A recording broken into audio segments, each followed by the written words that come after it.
Ahojte,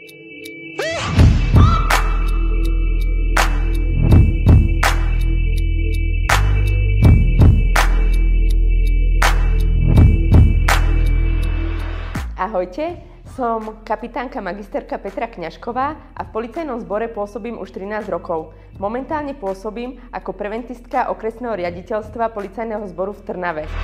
Popri práci sa venujem aktívne florbalu, ktorý hrávam už 18 rokov.